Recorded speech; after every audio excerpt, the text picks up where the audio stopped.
ఓం శ్రీ సాయిరామ్. 1968 సంవత్సరం జనవరి నెల సనాతన సాధనలో శ్రీవారి దివ్యబోధ నుండి కొంత భాగం తెలుసుకుందాం. సాయిరామ్. మీరు అనుసరించవలసిన నిబంధనల గురించి మీకు అనేక పర్యాయములు బోధించినాను. వాటిని చూచా తప్పక పాటించున్నామా అని మీరు మీలోనే పరీక్షించుకొనవలెను. ఇప్పుడు ప్రపంచమంతా చెలరేగుతున్న కల్లోలములను కలతలను చల్లార్చే నిమిత్తము శిష్ట రక్షణ ధర్మ రక్షణను అభివృద్ధి చేసే ఆవశ్యకత ఉన్నది. ఇది యుగ యుగం నుండి ఆచరించే చక్కని ప్రచారం. దుర్మార్గ రాక్షసత్వము తాండవించే మానవుని హృదయ భూమిలో ఈ కలతలను కల్మషములను నిర్మూలన చేయవలన్నా సత్య ధర్మ శాంతి ప్రేమ అహింస అనే ఆయుధాల వినియోగము విధానములను తరబేతి పొందవలెను. ఆ శిక్షణమును పొందే అవకాశం మీకు ఈ నిమిత్తమై దొరికినది. ఇది తాత్కాలిక సేవా కైంకర్యము మాత్రమే అని మీరు తలంచకూడదు. ఇది హృదయ పరిశుభ్రత కొరకు మీరు చేయవలసిన పరమాత్మని ఆరాధన కానీ వేరు కాదు. ఆత్మానంద అనుభవ మార్గములో స్వస్వరూప సందర్శన మార్గములో ఏ అడ్డు రాకుండా మీ సాధన సుగమముగా సాగే నిమిత్తము ఈ తరబేతి. మీరు చేసే సత్కర్మలన్నీ భగవంతుని ప్రసన్నులుగా వించే నిమిత్తమే. స్టోర్ రూముల్లో సేకరింపబడిన పదార్థములన్నీ కూడా ఆకలి తీర్చే నిమిత్తమే కదా. అట్లాగే అన్ని కర్మలు సర్వేసుని పొందే నిమిత్తమే. అయితే అజ్ఞానాంధకారములో పడి అవన్నీ తన కోసమే, తన సుఖ సంతోష సంతృప్తి కొరకి అని భావించి తను తానే మోసగించుకుందరు. దీనికి కారణము అహంకారం కాదు, అంధకారమే. ఈశ్వరుడు అందరి యందు ఆత్మస్వరూపంలో ఉన్నాడనే భావమును విశ్వాసమును పెట్టుకున్న ఆ అంధకారము నాశనమవుతుంది.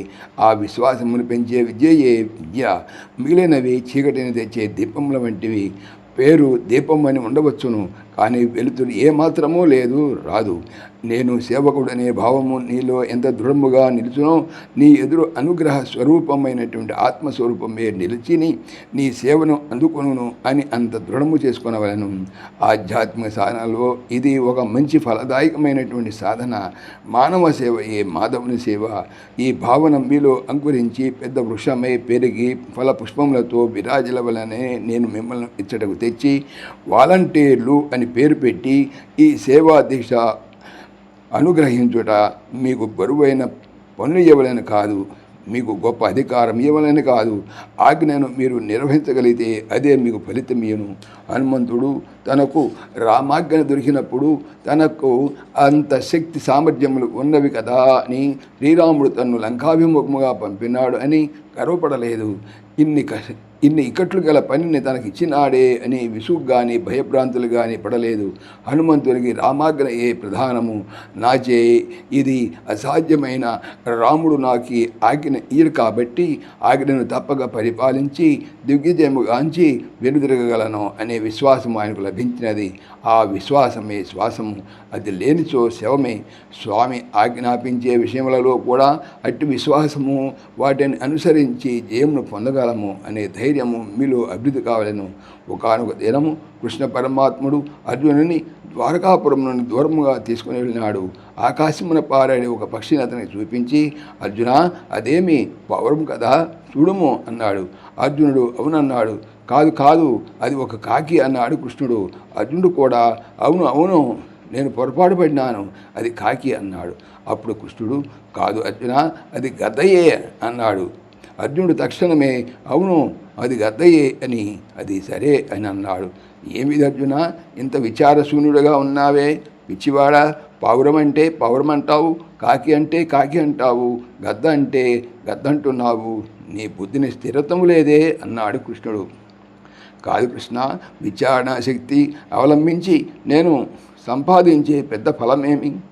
నీ సిద్ధ సంకల్పం వల్ల దాన్ని కాకిగా మార్చగలవు, కాకిని గద్దగా నీవు చేయగలవు. ఆ విచారణ అనే గొడవే నాకు వద్దు, నీ మాటలే నాకు చాలు అన్నాడు అర్జునుడు. అట్టి దృఢ విశ్వాసము కలిగిన వాడొకటి చేతనే కృష్ణ భగవానుడు ఆయనకు గీతోపదేశము ప్రసంగినాడు. పక్షుల విమర్శ ఆయనకు ఒక పరీక్ష ఘట్టము. భగవంతుడు విధించి జరిపించే పరీక్షలన్నీ రక్షణ కొరకే కానీ శిక్షణ కొరకు కావు. దానిచ్చే ఆజ్ఞలను మీరు నిర్వహించగలరా లేదా అని పరికించి విశ్వాసము పెంచును. పునాది భద్రతను పరికించిన తర్వాత మాత్రమే కదా భవనములో నిర్భయముగా దినములు గడపడము. మీ విశ్వాసము భద్రపరిచితే మీ జీవితము కూడా నిర్భయముగా సాగును. దశేషం సాయిరాం. సమస్తలోకాః సుఖినో భవంతు సమస్తలోకాః సుఖినో భవంతు సమస్తలోకాః సుఖినో భవంతు ఓం శాంతి శాంతి శాంతి జై భోले భగవాన్ శ్రీ సత్య సాయి బాబాజీకి జై జై సాయిరామ్ జై సాయిరామ్. ఆత్మీయులకు మనవి, ఈ ఛానల్తో పాటుగా లెరన్ భగవద్గీత లైవ్ గీత అనేటువంటి మరొక భగవద్గీత ఛానల్ను నా చేత స్వామి చేయిస్తున్నారు. దీనికి సంబంధించిన లింక్ డిస్క్రిప్షన్లో చూడవచ్చును. సాయిరామ్.